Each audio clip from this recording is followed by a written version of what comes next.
nessa sequência do livro de Moisés, né, e Samuel, aliás. Moisés já foi, né? De Samuel, estamos no capítulo 7, que é um capítulo extremamente importante dentro do panorama do plano da redenção. Estava lendo alguns autores, tem vários autores que consideram como um ponto de inflexão na história de Israel, né? E como eu tenho um aluno aqui que não vai me deixar mentir sozinho, né? Eu sempre falava nos cursos de hermenêutica, né, que é o método de princípios de interpretação bíblica, que quando a gente prepara uma mensagem, a gente passa no máximo 20% do que a gente estuda.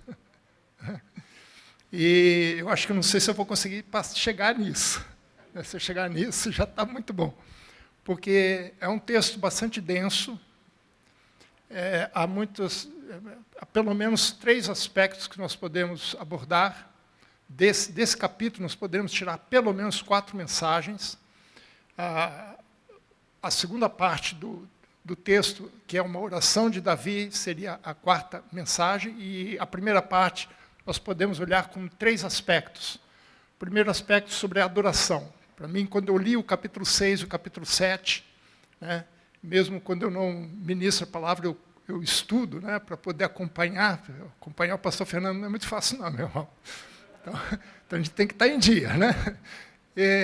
Então, durante a semana eu vou estudando cada capítulo, lendo, revendo os conceitos, e eu vi muito assim, capítulo 6 e 7 sobre a adoração, né? Mas também nós podemos ver o aspecto da aliança de Davi. Eu acho que esse é um dos pontos principais que, na maioria das vezes, se aborda, que é a questão da aliança de Davi. E o terceiro aspecto é a questão messiânica, a questão escatológica, né? Na verdade, as 3 coisas estão interlaçadas, elas não são estanques em si mesmas, né? Elas são intrínsecas uma à outra. A aliança que Deus faz com Davi é decorrência, consequência da atitude de adoração de Davi, né? E por conta disso, Deus faz uma aliança, e essa aliança é uma aliança eterna, é uma aliança que vai se projetar até os dias de hoje e num dia no futuro, quando Jesus voltar, né? O que a gente precisa entender aqui também, outra coisa, é que o livro de Samuel, a gente percebe que ele não está muito em sequência cronológica, está mais ou menos. O capítulo de 1 a 5 talvez esteja, porque aquele período intermediário, onde Isbosete foi o 2º rei de Israel, né, durante 2 anos, aquela disputa entre a casa de Saul e a casa de Davi. Mas o capítulo 6, capítulo 7, né, a gente não sabe exatamente em que ponto da história está, né? Só sabemos os primeiros 5 capítulos. E esses, de 1 a 10, ele mostra bem essa fase, né? As conquistas e as vitórias de Davi. De 1 a 5, as vitórias políticas. De 6 e 7, as vitórias ou triunfos espirituais. E do 8 ao 10, as vitórias militares, né? Então, como o texto que nós vamos ler, vocês vão reparar que ele fala que eles estavam em paz, então, quer dizer, não estavam em guerra, então a gente pode deduzir que esse texto não esteja exatamente na sequência, que essa sequência é uma sequência lógica, mas não cronológica. O autor tinha, a perspectiva do autor, né, não é como é típico da literatura hebraica, né, não é dar a sequência lógica como nós, que temos uma mentalidade mais cartesiana, mais aristotélica, da filosofia grega, né, a gente quer tudo certinho, ainda mais eu que sou engenheiro, a minha formação, né, então a gente quer as coisas muito dentro da perspectiva moderna, e não é assim, né, a gente tem que olhar dentro da perspectiva deles, se nós estamos falando aqui de um texto que tem 3.000 anos de idade, né? Não estamos falando de um texto que foi escrito ontem, ou nesse século, ou no mesmo século passado. Foi escrito há 3.000 anos atrás, 3 milênios. O que nós vamos ver aqui, eu vou abordar primeiro somente a primeira parte do livro, e nós vamos ver a importância desse texto na adoração, o que ela muda na adoração, e as consequências disso, desaguando na aliança de Davi e chegando até os nossos dias. Então, vamos ler segundo livro de Samuel, capítulo 7, nós vamos ler até 1 a 17 apenas. Sucedeu que, habitando o rei Davi em sua própria casa, tendo-lhe o Senhor dado descanso de todos os seus inimigos em redor, disse o rei ao profeta Natã: olha, eu moro em casa de cedro, e a arca de Deus se acha numa tenda. Disse Natã ao rei: vai, faze tudo quanto está no teu coração, porque o Senhor é contigo. Porém, naquela mesma noite veio a palavra do Senhor a Natã, dizendo: vai e diz ao meu servo Davi: assim diz o Senhor, edificar-me-ás tu casa para minha habitação? Porque em casa nenhuma habitei desde o dia em que fiz subir os filhos de Israel do Egito até o dia de hoje, mas tenho andado em tendas, em tabernáculo. Em todo lugar em que andei com todos os filhos de Israel, falei acaso alguma palavra com qualquer das suas tribos, a quem mandei apacentar o meu povo de Israel, dizendo: por que não me edificais casa de cedro? Agora, pois, assim dirás ao meu servo Davi: assim diz o Senhor dos Exércitos: tomei-te da malhada, de trás das ovelhas, para que fosses príncipe sobre o meu povo, sobre Israel. E eu fui contigo, por onde quer que andaste, eliminei os teus inimigos diante de ti, e fiz grande o teu nome, como só os grandes têm na terra. Prepararei lugar para o meu povo, para Israel, e o plantarei, para que habite no seu lugar e não mais seja perturbado, e jamais os filhos da perversidade o aflijam como dantes. Desde o dia em que mandei houvesse juízes sobre o povo de Israel, dei-te, porém, descanso de todos os teus inimigos. Também o Senhor te fez saber que Ele, o Senhor, te fará casa. Quando teus dias se cumprirem e descansares com seus pais, então farei levantar depois de ti o teu descendente, que procederá de ti, e estabelecerei o seu reino. Este edificará uma casa ao meu nome, e eu estabelecerei para sempre o trono do seu reino. Eu lhe serei por pai, e ele me será por filho. Se vier a transgredir, castigá-lo-ei como varas de homens e com açoites de filhos de homens. Mas a minha misericórdia se não apartará dele, como o retirei de Saul, a quem tirei diante de ti.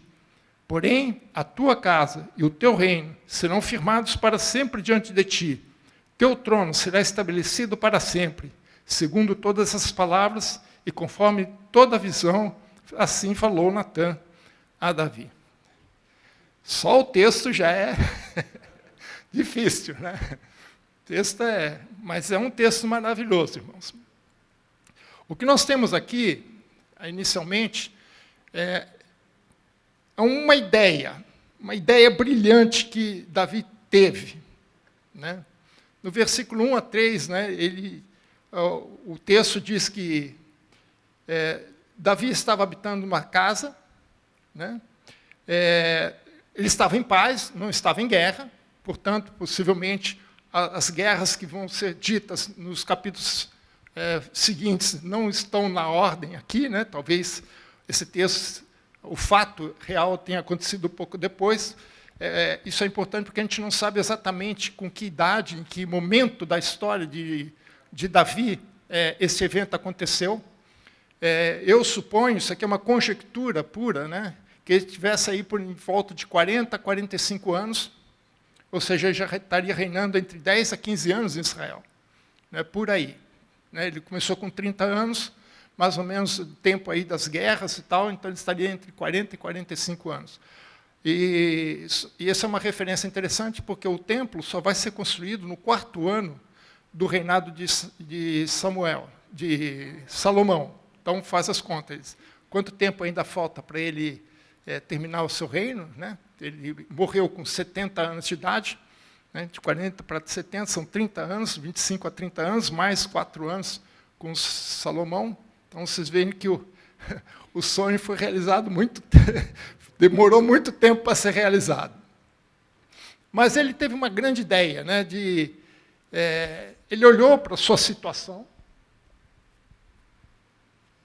Israel estava em paz, e aí ele pôde pensar em outras coisas, além das guerras. E ele viu que ele estava vivendo numa casa muito bonita, já tinha conquistado Jerusalém, né, foi um dos primeiros feitos dele como rei, foi no 5º ano do seu reinado, né, já tinha reinado 5 anos. Ele estava em Hebrom, ficou em Hebrom 7 anos, 2 anos ele dividiu o reino com Isbosete. Depois, quando Isbosete morreu, ele unificou o reino, ficou mais 5 anos em Hebrom, depois conquistou Jerusalém, e é a partir daí que essa história começa. Então, ele já está em Jerusalém, ele constrói uma casa. Essa casa foi construída com a ajuda de um rei de Tiro, chamado Irão, que não ajudou apenas ele na construção da sua casa, mas também ajuda Salomão na construção do templo, né? Então, ele estava em paz, ele estava tranquilo, ele começa a olhar o reino por outros aspectos, outros lados, né? E ele tem uma ideia, né? Ele olha lá e fala assim, poxa, espera um pouco, a arca de Deus está numa tenda, que na verdade não é bem uma tenda, né? Algumas traduções dizem cortinas, porque a palavra significa cortina. Seria uma espécie de uma tenda provisória, porque o tabernáculo mesmo estava em outra cidade, possivelmente em Gibeão, porque o tabernáculo não ficava num lugar fixo, ela movia, né? Depois do caso com Saul, que ele matou todo mundo, os sacerdotes lá em Siló, né? Ele teve que se transferir para outra cidade, Nob, e depois foi transferido novamente para Gibeão. Então, o tabernáculo estava em Gibeão, mas a arca, Davi trouxe para Jerusalém. O objetivo da arca vir para Jerusalém era um só, unificar a Jerusalém não só como a capital política do país, mas também como centro de adoração do país. A ideia de Davi era que não houvesse essa necessidade de transporte mais, né? De fazer o tabernáculo ficar andando, né? Então, ele olha para o tabernáculo, ele olha para ele e fala assim, eu tenho uma casa, mas Deus não tem uma casa. A arca da aliança, que simboliza a presença de Deus, né? Ele falou assim, está numa tenda, né? E não é nem o tabernáculo, é uma coisa provisória. Mas, irmãos, essa tenda provisória é tão importante na Bíblia, que há 2 passagens importantíssimas na Bíblia que falam sobre essa tenda. Porque a Bíblia chama ele de tabernáculo de Davi. Esse é o tabernáculo de Davi. Isso está lá tanto em Isaías quanto em Amós. E nenhum momento da Bíblia você vai escutar assim, e Deus prometendo levantar o tabernáculo de Moisés. Nem mesmo o templo de Salomão. Mas Deus diz, eu vou levantar novamente o tabernáculo de Davi. Que era completamente diferente do tabernáculo de Moisés. O tabernáculo de Davi era um centro de adoração. De Moisés era adoração, mas de outro sentido. O foco do tabernáculo de Moisés era um sacrifício. Primeiro o sacrifício, depois a adoração. Ali quem ministrava somente os levitas. Ali ninguém poderia ministrar se não fosse levita. Alguns tentaram fazer alguma coisa assim, como o próprio Saul, não, quebrou a cara. Mas no tabernáculo de Davi, não tem sacrifícios de animais pelo pecado. É sacrifício de louvor, puramente de adoração. Então, veja, irmãos, Davi já começa aqui de forma sutil, mudar os paradigmas da adoração. E ele pensa em mudar com o propósito de estabelecer um lugar e que desse um pouco mais de dignidade à adoração e que também elevasse um pouco mais, desse um pouco mais a impressão da grandeza, né, e da presença de Deus. Todos os outros povos tinham seus deuses, e todos esses deuses tinham seus templos. Nós lemos aqui nesse capítulo o templo de Dagon, várias vezes, nós vimos isso, desde o templo de Sansão, o templo de Dagon, nós vimos como acontece. Davi está imaginando a coisa mais ou menos parecida. Assim, os outros povos têm os seus deuses, têm os seus templos, que são referências, dão identidade para aquele país, para aquela nação. Ele falou, mas o nosso nós não temos. Então ele pensou, poxa, então vamos fazer algo grandioso para colocar a arca, que é a presença de Deus. E assim nós temos um marco na nossa nação, que é assim, aqui Deus habita. Uma ideia grandiosa, né? Então, foi uma grande ideia. Né? Então ele chama o seu profeta, Natã, compartilha a ideia. E Natã não era só um profeta, ele era um amigo. Né? Depois ele também vai ajudar Salomão. Ele é quem coroa Salomão, né, como rei, no lugar de Davi. E ele era amigo e conselheiro, fazia parte do conselho. Não sabemos que tribo que é, possivelmente era judeu. Não era levita, não era sacerdote. E então, quando ele escutou a história, ele entendeu, falou assim, pô, Davi, grande, beleza, vai em frente, Deus é contigo. A princípio, a ideia era boa. Então, Davi deve ter se animado com isso. O problema não foi ali, o problema foi à noite. Davi foi dormir tranquilo. Davi não estava com problema de sono. Mas Natã, sim. Natã foi um profeta que teve umas missões bastante espinhosas com Davi. Depois, mais para frente, nós vamos ver.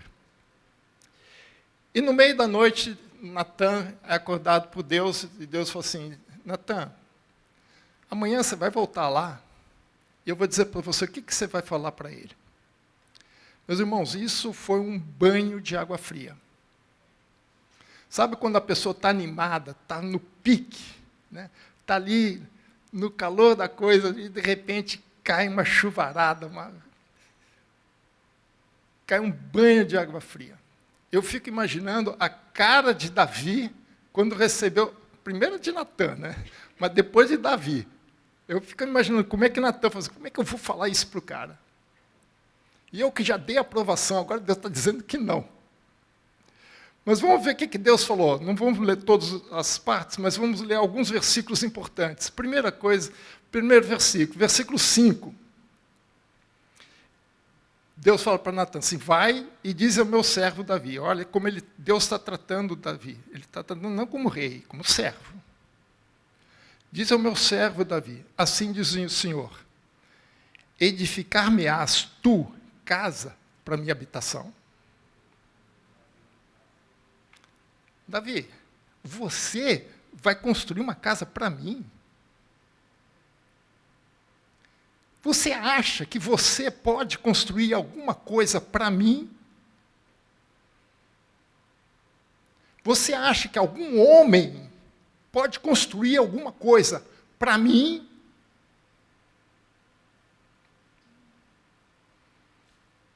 Uau! Meus irmãos, é impossível um homem construir algo para Deus.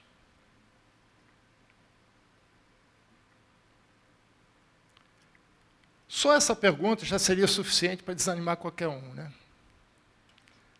Mas Deus não para por aí. No versículo 6. Porque em casa nenhuma habitei desde o dia em que fiz subir os filhos de Israel do Egito até o dia de hoje, mas tenho andado em tenda, em tabernáculo. O que estava acontecendo aqui, irmãos, é o que eu falei, Davi estava mudando a forma de adoração. E isso dentro de uma perspectiva humana. Ele estava vendo a situação humana. Primeiro ele começou a olhar a si mesmo. Eu moro numa casa, mas Deus não mora numa casa. Como é que pode? Davi tinha um coração enorme para com Deus. Não é à toa que ele era chamado um homem segundo o coração de Deus. Mas ele queria que Deus fosse engrandecido mais do que ele. Se ele já estava numa casa grande, ele queria falar, bom, se eu moro numa casa grande, e a casa dele devia ser grande, irmãos. Porque nós vimos, pastor Fernando hoje de manhã, né, falou da família, né? Dos filhos. Só com Batseba, tinha 4 filhos. Só com Batseba. Salomão não foi o único, não. Depois você pode ler no capítulo anterior lá a família, o número de filhos. E quando ele chega em Jerusalém, ele já tinha filhos com as esposas que nasceram em Hebrom. Então imagina, ele lá ainda casou com mais mulheres ainda trouxe de volta a sua esposa Mical, a primeira esposa, que não teve filhos, porque depois que ela brigou com o marido, nunca mais tiveram relação. Por isso que ela ficou, nunca mais teve filho. Também, ele não precisava. Já tinha muito filho. Mas era a primeira esposa. Então a casa dele não devia ser uma casa pequena. Aí ele pensou assim, mas espera um pouco, Deus é maior do que eu. Ele é o Deus. Ele tem que morar alguma coisa maior que eu. Então a perspectiva é sempre da perspectiva humana. Ele está considerando as coisas de uma perspectiva humana. E ele pensou também, bom, as outras nações têm seus deuses, têm suas casas, têm seus templos, seus deuses, o meu não tem. Como é que vai fazer isso? Mas Deus falou assim, meu caro, nada disso. Deus havia estabelecido o tabernáculo na lei de Moisés. Havia provisão na lei de Moisés para o tabernáculo. O desejo de Deus, o propósito de Deus sempre foi o tabernáculo. E quando ele estabelece o tabernáculo, ele dá detalhes do tabernáculo. Você vai ler lá em Êxodo, capítulo 25, capítulo 31, todo o detalhamento. Não só do projeto, mas também da própria construção. Veja dois versículos aqui importantes para a gente entender isso. Êxodo 25, 9. Êxodo 25, 9. Veja só o que Deus fala. Segundo tudo que eu te mostrar, para o modelo do tabernáculo e para o modelo de todos os seus móveis, assim mesmo os farás. É uma ordem muito precisa. Deus está dando todo o projeto para Moisés. Ele falou, Moisés, estou te dando o projeto, não saia fora. Eu sou engenheiro, né? Então eu conheço muito bem essa área de projetos. Né? Quando a gente passa para alguém, o projeto, para quem vai executar o projeto, fala assim, olha, aqui é o projeto, não saia dele. Você não pode criar nada em cima disso aqui. Você tem que seguir exatamente o que está escrito aqui, o que está desenhado aqui, o que está especificado aqui. Não vai trocar nada por nada. Se quiser trocar alguma coisa, fala comigo. Porque, meus irmãos, como engenheiro, eu assino o projeto e eu respondo por esse projeto por 5 anos. Então, se acontecer alguma coisa com aquele produto, sou eu que respondo. Criminalmente, inclusive. Então, Deus está falando para mim, não mexa nesse projeto. Eu sou engenheiro. A palavra arquiteto é equivalente a engenheiro, só que arquiteto é palavra grega, engenheiro é palavra latina, né? Mas são palavras equivalentes. Então, eu sou engenheiro, eu sou responsável, você vai fazer exatamente como eu quero. Então, não mude nada. E sabe por que isso é importante, irmãos? Abra comigo Hebreus 8:5. Hebreus 8:5. Os quais ministram em figura e sombra das coisas celestes. Assim como foi Davi divinamente instruído, quando estava para construir o tabernáculo, pois diz ele, vê que faça todas as coisas de acordo com o modelo que te foi mostrado no monte. Ele cita Êxodo 25, 9. Por quê? Porque todo aquele tabernáculo são figuras e sombras das coisas espirituais que Deus estava estabelecendo na nação de Israel, para que a nação de Israel já tivesse uma consciência das coisas espirituais. Então não foi à toa, o modelo não foi dado de qualquer jeito, foi muito bem trabalhado, muito bem pensado. Cada detalhe daquele tabernáculo, o pastor Fernando já ministrou a nós sobre o tabernáculo, cada detalhe ela tem uma projeção espiritual. Inclusive o fato de ser tabernáculo. Porque o tabernáculo é móvel. E Deus mesmo falou assim, eu estive andando com vocês. Templo anda? Você já viu algum templo andando? Não anda, irmãos. O tabernáculo anda, porque você desmonta. Meus irmãos, você entende o que significa a palavra Immanuel? Deus conosco. Mas se você fixa Deus num templo, num prédio, como é que Deus pode estar com você? O tabernáculo anda. O tabernáculo é transportado. O tabernáculo vai onde o povo vai. O tabernáculo ficou rodando os 40 anos junto com Israel o tempo todo. Não saiu daí. Imagina se fosse um templo. São figuras e sombras das coisas espirituais. Mudar o tabernáculo para um templo muda muita coisa. E o que estava acontecendo é essa mudança de perspectiva, essa mudança de paradigma, principalmente da adoração, daquilo que Deus estava querendo que Israel soubesse.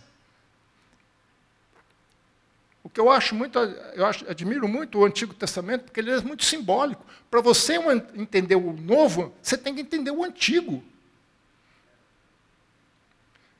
Mas para você entender o antigo, você tem que ir para o novo. É uma unidade. Lá são sombras, aqui é o fato. Lá é latente, aqui é patente. Lá você tem a sombra, aqui é o teu objeto que faz a sombra. Então não podia mudar. Eles são muito cheios de símbolos, de memoriais. A Santa Ceia é um memorial, nos faz remeter uma ideia, nos faz remeter um ensinamento.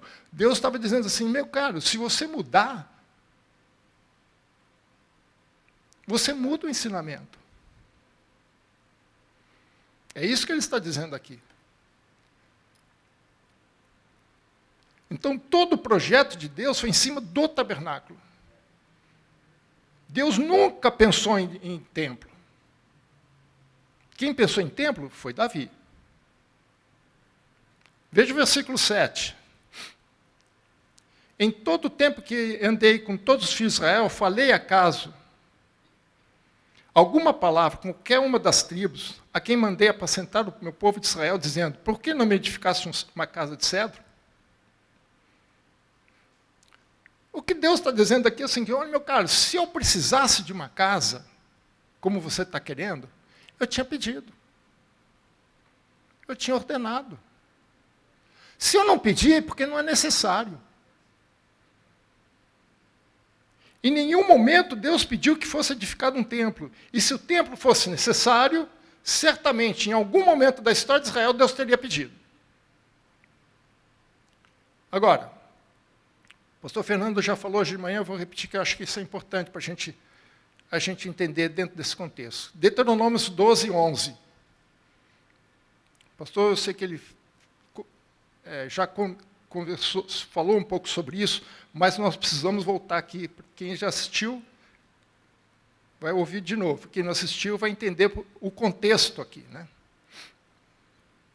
Então haverá um lugar que escolherá o Senhor, vosso Deus, para ali fazer habitar o seu nome.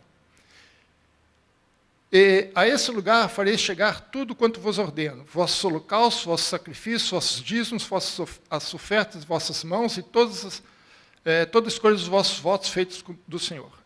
Muitos entendem que esse lugar é o templo. Mas ele não está falando de templo. Ah, mas pastor, ele fala de sacrifício. Sim, ele fala de sacrifício, mas não fala de templo. Ele fala de lugar. Esse lugar não é o templo. Esse lugar é Jerusalém. O lugar não é o templo. Mas Deus escolheu Jerusalém como local de adoração.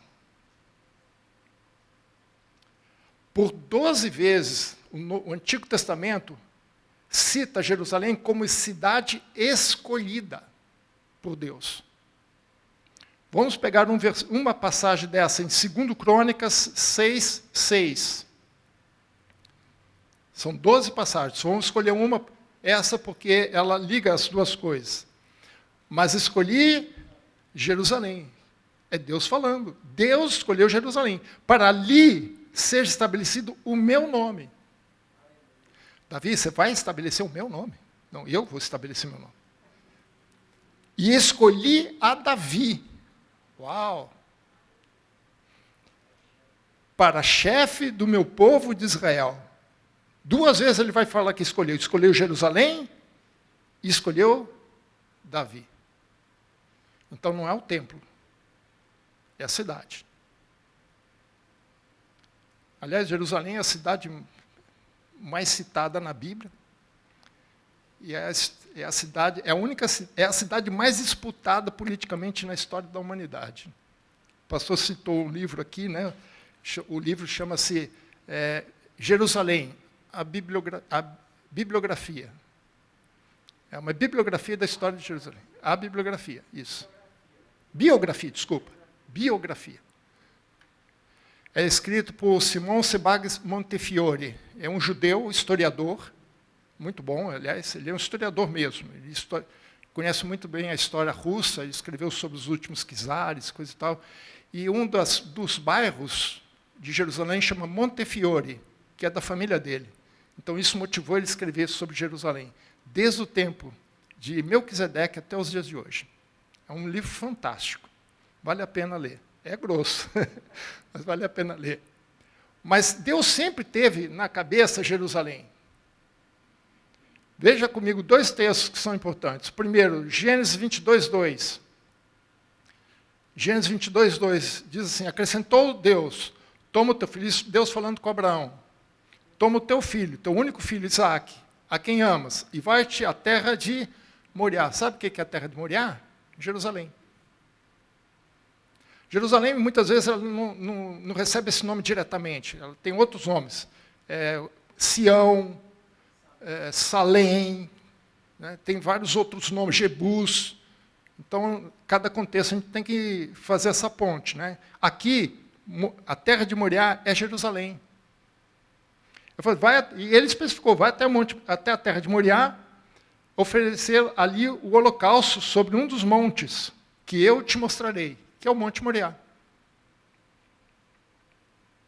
E veja como é que isso conecta com toda essa história. 2 Crônicas 3:1. 2 Crônicas 3:1. Começou Salomão a edificar a casa do Senhor em Jerusalém. Aonde?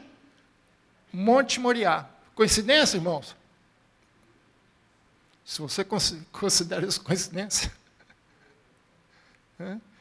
Não é coincidência. Onde o Senhor aparecera a Davi, seu pai, lugar que Davi tinha designado na eira de Ornã, hoje é Jebuseu. Depois nós vamos ver mais para frente essa história. Então, desde os tempos remotos, Deus já tinha olhado para Jerusalém. E Deus ia fazer de Jerusalém não apenas o centro político de Israel, mas o centro religioso de Israel. O centro de adoração de Israel. Então, Jerusalém é o lugar definido e escolhido por Deus. Desde os tempos antigos. Mas, apesar de todo banho de água fria, Deus faz uma promessa para Davi. E essa promessa é muito interessante. Versículo 11, a parte B do versículo. Dar-te-ei, porém, descanso de todos os teus inimigos. Também o Senhor te faz saber que Ele, o Senhor, te fará casa. Uau! Conhece aquele termo que invertida? Tomou uma invertida. A coisa virou.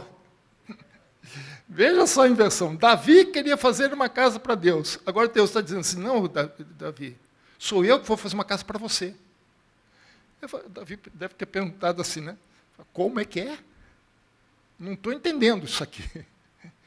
Eu quero fazer uma casa para o Senhor. Agora o Senhor está dizendo que é ao contrário, você que vai fazer uma casa para mim? Mas Deus tem um segredo aqui por trás, irmãos. Quando ele fala de casa, nós temos que entender que não é uma casa física que Deus está falando. A casa aqui significa descendência ou dinastia. É como nós lemos no capítulo 2, 3 e 4 de 2 Samuel, que houve uma guerra entre a casa de Saul, liderado por Abner, e a casa de Davi, liderado por Joabe. Não era a casa física onde eles moravam. Era a família dos descendentes, porque Abner era da casa, era da família de Saul, ele era parente de Saul, assim como Joabe era parente de Davi, era da casa de Davi, da mesma família. Eram primos, eram tios. Abner era tio, se não me engano, e Joabe era primo.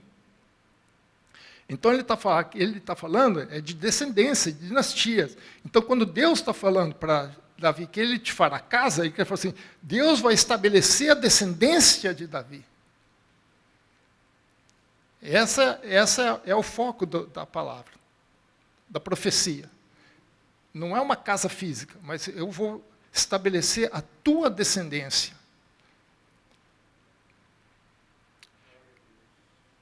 Agora, nós precisamos entender aqui outro ponto importante. Apesar do templo ser uma ideia de Davi, e Deus nunca pediu um templo, né? Nunca pediu templo, isso não significa que esse desejo tenha sido necessariamente errado. Ok? Então, a ideia do templo, embora não tivesse dentro dos planos de Deus, pelo menos inicialmente, né, não era totalmente errado. A maneira, o foco que Davi estava querendo dar era que estava errado. Né? Mas, simplesmente, não era ideia de Deus. Era só isso. Então, o que Davi precisaria fazer? Não era construir um templo, era simplesmente transportar para Jerusalém o tabernáculo, que estava em Gibeão. Né? E aí, sim, fazer como fez com a arca. Né? Ele trouxe a arca, mas ele colocou numa tenda temporária. O tabernáculo de Davi era temporário. Então, o que ele tinha que fazer? Ele tinha que trazer o tabernáculo, porque o tabernáculo foi estabelecido por Deus. Com todos os detalhes. Então, traz o tabernáculo, traz para Jerusalém, monta aqui, pronto, acabou, põe a arca lá dentro e faz a adoração no templo, no tabernáculo. Era essa a ideia. Era tudo o que ele podia fazer. Mas, conhece aquele versículo que diz assim, alegra-te do Senhor e Ele satisfará os desejos do teu coração. Né? Veja o que faz 1 Reis 8, 18. A gente precisa ler alguns textos paralelos, né, para complementar. Né? O texto paralelo, outro texto paralelo aqui é 1 Crônicas 17 também, né, que fala sobre a mesma coisa. Mas aqui tem um detalhe que no outro texto não tem. Né, que diz assim, 1 Reis 8, 18. Né? Porém o Senhor disse a Davi, meu pai, Salomão falando, já que desejasse edificar uma casa ao meu nome, bem fizeste em resolver em teu coração. Boa, pastor. Foi isso, exatamente a mesma coisa que eu pensei. Gostei da ideia. Comprei a tua ideia. Nunca foi a minha ideia. Foi sua.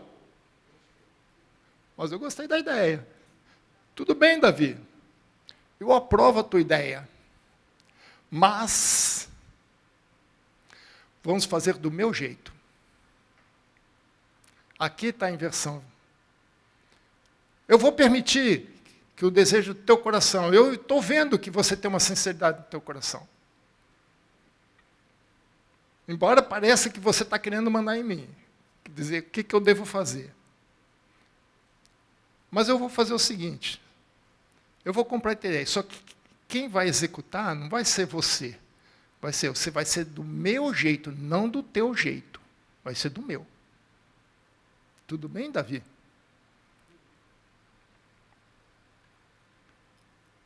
Como é que vai ser o jeito de Deus? Versículo 12 e 13. Aperta o cinto aí, viu, irmão?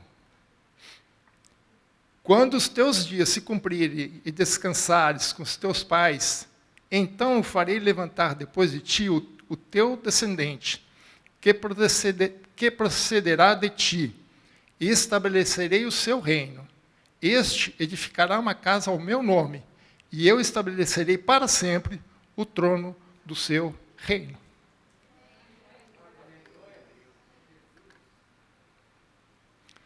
Agora veja só a interpretação disso aqui, entendimento disso aqui. O que Deus está dizendo? Deus estabelece uma casa para Davi, e desta casa vai sair aquele que vai estabelecer a casa de Deus. Entenderam, irmãos? Vou repetir. Deus estabelece uma casa para Davi. Ou seja, Deus estabelece uma descendência para Davi. O que Deus está dizendo é que a casa de Davi sempre vai reinar sobre Israel. Não é como a casa do norte, depois da divisão do reino do norte e o reino do sul. Ele preserva a dinastia de Davi, por amor a Davi. Então, assim, eu estabeleço uma casa, ou seja, a descendência de Davi. E desta casa, ou seja, dessa descendência, vai sair aquele, o descendente. Veja que no singular. É o mesmo que fala lá em Gênesis capítulo 3. O descendente da mulher também é uma singular. Então, sai daquele descendente, o descendente, que vai estabelecer a casa de Deus. Adivinha quem é a casa de Deus? A igreja. Meus irmãos, é por isso que esse texto é importante para a gente. É o que Deus está dizendo aqui para Davi, é exatamente isso. Fala, Davi, eu vou estabelecer uma casa para você. E essa casa é que vai estabelecer, não é você. E não era nem Salomão. Eu vou provar para você que ele não está falando de Salomão. Veja só o que ele fala no início do texto. Quando os teus dias se cumprirem e descansarem com os teus pais, ele está dizendo o quê? Que depois que ele morrer. Né? Então, consequência, então farei levantar, é futuro, depois de ti, que procederá de ti. Meus irmãos, não é Salomão, sabe por quê? Porque Salomão assumiu o reino quando Davi ainda estava vivo. Davi que falou assim, chamou Natã, chamou Batseba, chamou o sacerdote, Sadoc, falou assim, vai lá e coroa meu filho. Salomão assumiu o reino antes da morte de Davi. Então, Davi não estava morto, aquele não, ele está falando depois que você morrer. Em outras palavras, é isso. Então não é Salomão. É alguém depois de Salomão. E outra, ele diz assim, edificará a casa do meu nome, e eu estabelecerei para sempre. É a mesma palavra em hebraico que fala que Deus é eterno. A mesma palavra, a palavra para sempre está na tradução para nós aqui, mas é eterno. É a mesma palavra em hebraico, quando fala Deus eterno, e aqui, para sempre, é a mesma palavra em hebraico. O problema é que é a tradução. Ele vai estabelecer eternamente o trono do reino. Seria mais ou menos isso. Ora, o trono de Salomão não foi eterno. Reinou 40 anos também e morreu. E sucedeu o seu filho Roboão. Então não é Salomão. Por isso que aí é o terceiro aspecto desse texto, que é o aspecto escatológico do reino vindouro de Jesus. Versículo 14. Eu lhe serei por pai e ele me será por filho. Se vier a transgredir, castigá-lo-ei com varas de homens e com açoite dos filhos de homens. O termo pai e filho aqui, ele está num conceito um pouquinho diferente que nós normalmente designamos. São 3 conceitos que a Bíblia usa para essa relação pai e filho. O primeiro é o normal, pai e filho mesmo. Né? Descendente direto, Davi e Salomão. Salomão é filho de Davi, normal. O segundo é o que nós usamos para nós, filhos na fé. Né? Paulo fala aqui, Timóteo era o verdadeiro filho da fé. Então, é um outro conceito que a Bíblia também usa bastante.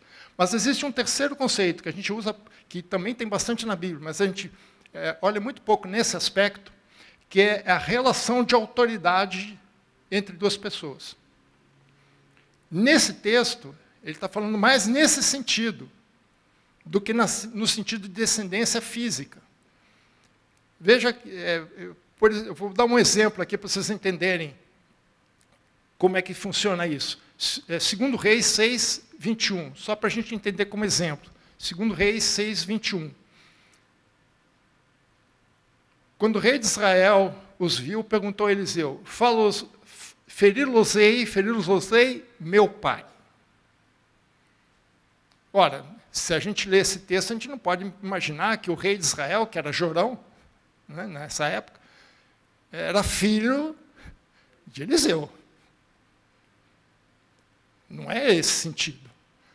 Mas o que ele está fazendo aqui, o rei de Israel está reconhecendo a autoridade espiritual do profeta sobre ele. Porque, afinal, apesar de tudo, Israel ainda era uma teocracia. E os sacerdotes e os profetas eram representantes de Deus nessa teocracia. Então, ele, como profeta, ele estava representando Deus. Então, ele está reconhecendo o nível de autoridade do rei, na verdade, do profeta sobre o rei. Então, o rei está reconhecendo a autoridade do profeta. É nesse sentido que o texto está dizendo. E é nesse sentido que um texto muito importante, que é Salmo 2, 6 e 9. E veja que o próprio texto de Salmo 2 vai nos indicar esse tipo de relacionamento. Que ele fala assim, eu, porém, constituí o meu rei sobre o meu santo monte, Sião, Jerusalém. Proclamarei o decreto do Senhor. E ele me disse, tu és meu filho, eu hoje te gerei. Pede-me, e eu te darei as nações por herança, e as extremidades da terra por possessão. Com a vara de ferro as regerás, e as despedaçarás como o vaso do oleiro. Ele está falando aqui numa relação de poder, de autoridade. Veja que o tempo todo ele está falando de reino, de poder. Veja, constituiu o meu rei. É Deus constituindo o rei. Então, Deus é o pai e o rei é o filho. Nós vamos ver depois esse conceito mais para frente novamente.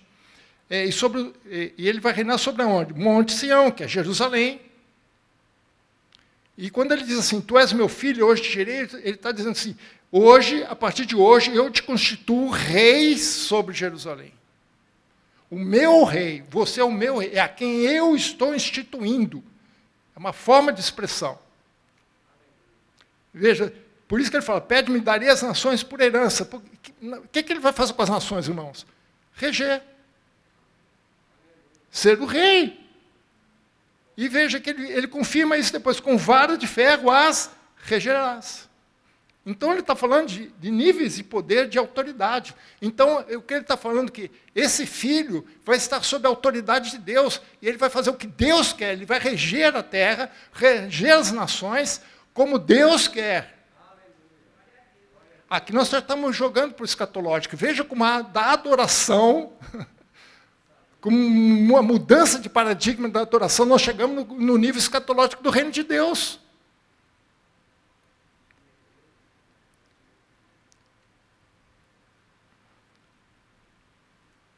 Versículo 16.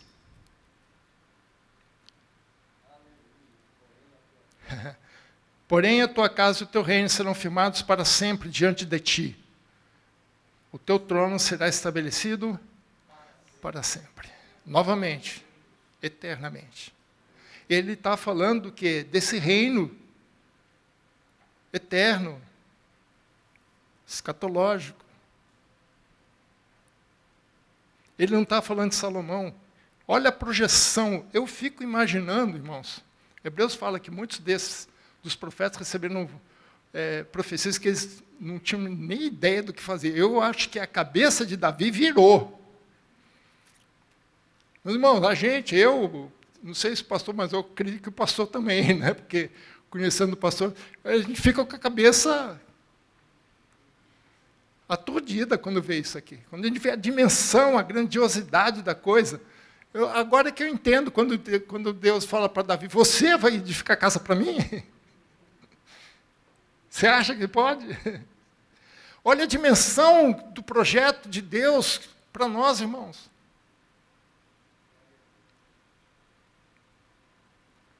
Aí eu penso um pouco lá em Romanos, né, sobre quem pode dar conselho para Deus. Né? Romanos capítulo 11. Ó, com profundidade das riquezas, da sabedoria e do poder de Deus. Quem pode ser o seu conselheiro? Quem? Quem, né, conheceu a mente de Deus? A sorte que nós temos a mente de Cristo. 1 Pedro 2,5.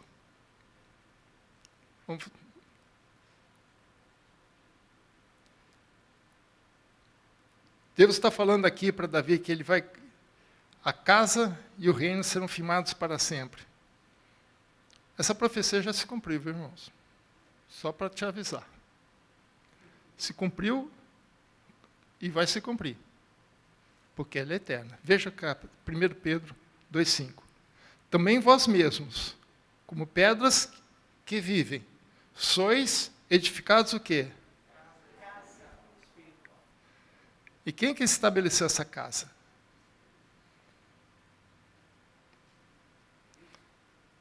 Deus estabelece uma casa para Davi, e da casa de Davi, Deus estabelece aquele que vai estabelecer a casa de Deus. Que é quem? Somos nós. Casa espiritual. Para ser de sacerdócio santo, a fim de oferecer sacrifícios espirituais agradáveis a Deus, por intermédio de Jesus Cristo.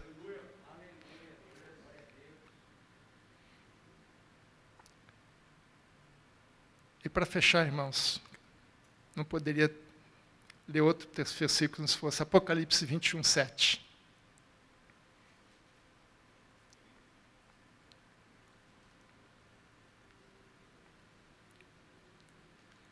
Veja aqui a questão do pai e filho, que eu falei lá atrás, dessa relação de autoridade, de poder. O vencedor herdará estas coisas, e eu lhe serei Deus, e ele será filho.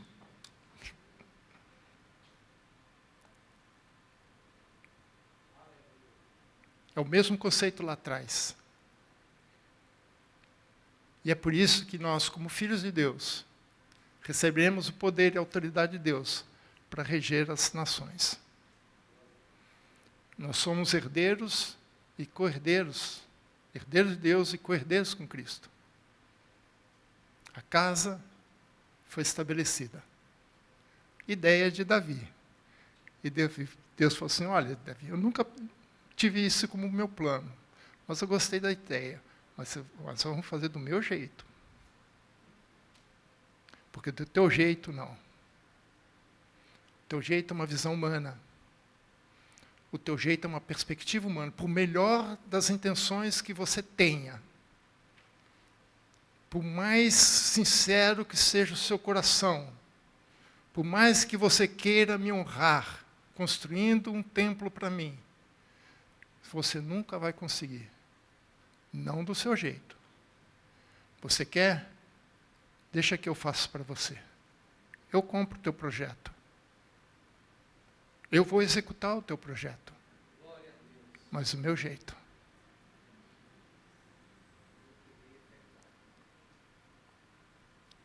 E esse é o projeto de Deus, que Deus está executando até hoje. É por isso que depois Pedro disse que o tabernáculo de Davi já foi erguido. Nós somos o tabernáculo de Davi. Amém? Que Deus abençoe, irmãos. Que Deus continue edificando a tua vida como casa espiritual, para que Ele seja o teu Deus e para que você seja o seu filho. Amém? Deus abençoe.